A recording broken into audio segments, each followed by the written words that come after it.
Wonder by R.J. Palacio. Chapter 1. Ordinary. I know I'm not an ordinary 10-year-old kid. I mean, sure, I do ordinary things. I eat ice cream, I ride my bike, I play ball, I have an Xbox. Stuff like that makes me ordinary, I guess. And I feel ordinary inside, but I know ordinary kids don't make other ordinary kids run away screaming in playgrounds. I know ordinary kids don't get stared at wherever they go. If I found a magic lamp and I could have one wish, I would wish that I had a normal face that no one ever noticed at all. I would wish that I could walk down the street without people seeing me and then doing that look away thing. Here's what I think. The only reason I'm not ordinary is that no one else sees me that way. But I'm kind of used to how I look by now. I know how to pretend I don't see the faces people make. We've all gotten pretty good at that sort of thing. Me, Mom, and Dad. Via. Actually, I take that back. Via's not so good at it. She can get really annoyed when people do something rude. Like, for instance, one time in the playground, some older kids made some noises. I don't even know what the noises were exactly because I didn't hear them myself. But Via heard, and she just started yelling at the kids. That's the way she is. I'm not that way. Via doesn't see me as ordinary. She says she does. But if I were ordinary, she wouldn't feel like she needs to protect me as much. And Mom and Dad don't see me as ordinary either. They see me as extraordinary. I think the only person in the world who realizes how ordinary I am is me. My name is August, by the way. I won't describe what I look like. Whatever you're thinking, it's probably worse. Chapter 2. Why I didn't go to school.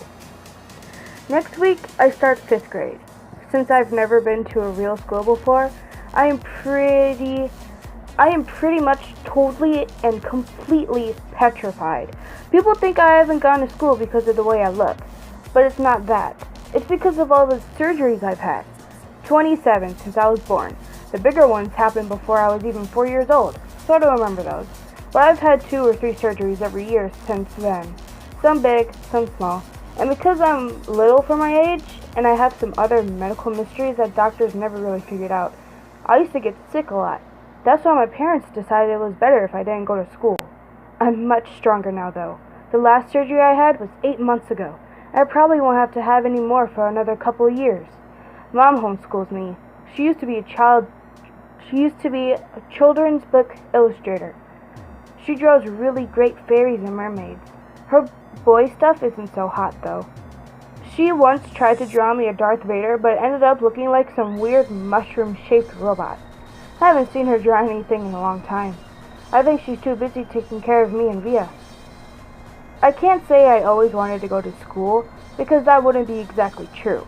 What I wanted was to go to school, but only if I could be like every other kid going to school, have lots of friends, and hang out after school and stuff like that. I have a few really good friends now.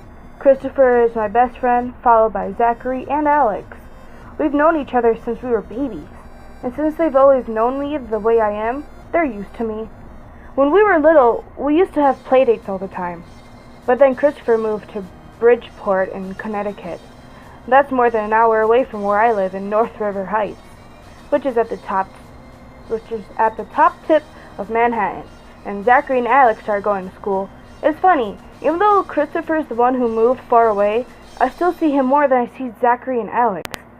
They have all these new friends now. If we bump into each other on the street, they'll still notice me though. They always say hello. I have other friends too, but not as good as Christopher and Zach and Alex were. For instance, Zach and Alex always invited me to their birthday parties when we were little.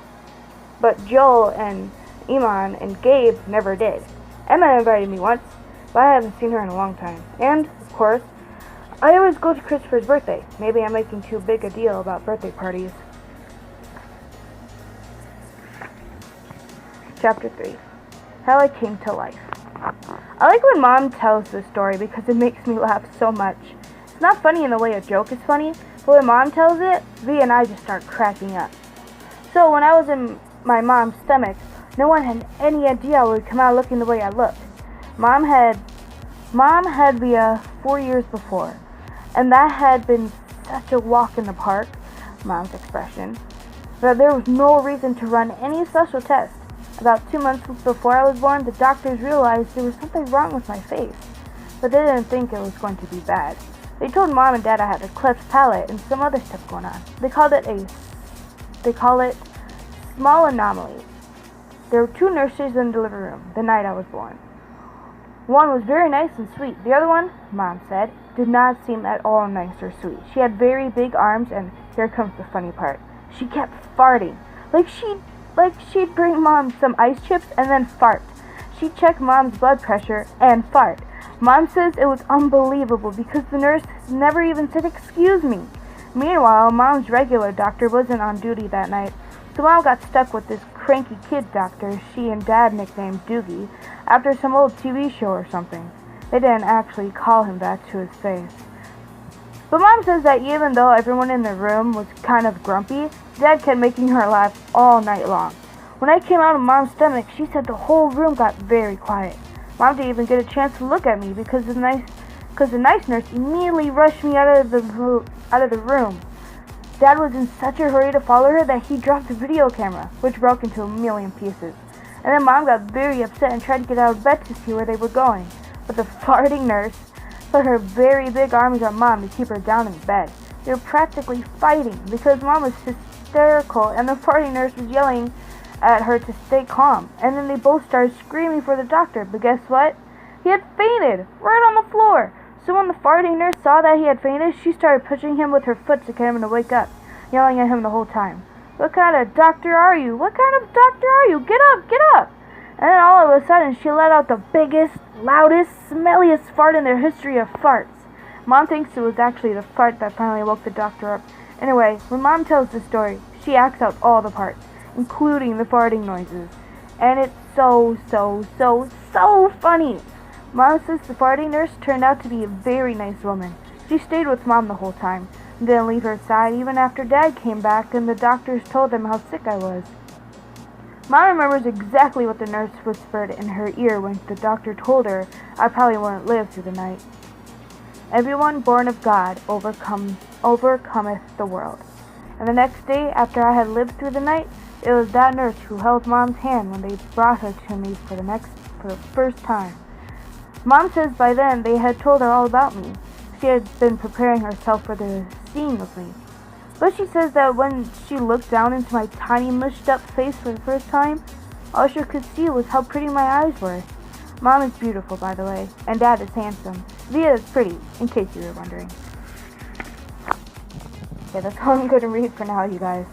Well, I'll read chapter 4. It's actually pretty short. Chapter 4, Christopher's house. I was really bummed when Christopher moved away 3 years ago. We were both around 7 then. We used to spend hours playing with our Star Wars action figures and dueling with our lightsabers. I miss that. Last spring, we drove out to Christopher's house in Bridgeport. Me and Christopher were looking for snacks in the kitchen, and I heard Mom talking to Lisa, Christopher's mom, about my going to school in the fall. I had never ever heard her mention school before. What are you talking about? I said. Mom looked surprised, like she hadn't meant for me to hear that. You should tell him what you've been thinking, Isabel, Dad said. He was on the other side of the living room talking to Christopher's dad. We should talk about this later, said Mom.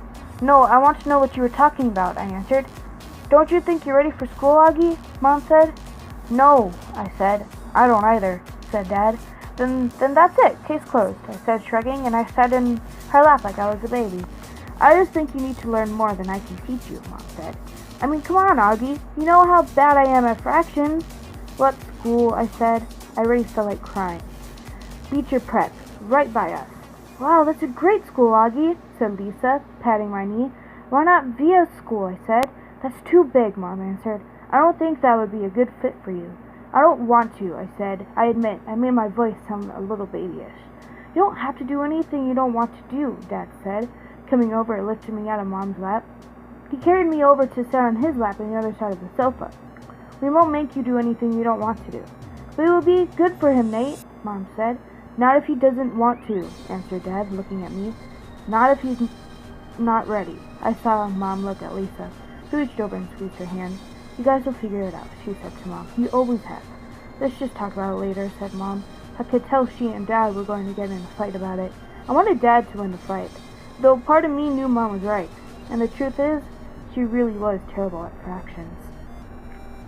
Okay, guys, I don't know if you heard me through all of that, but I'll be reading one of my favorite books, Wonder, by Palacio, and I'll read it whenever I honestly don't have any ideas for videos.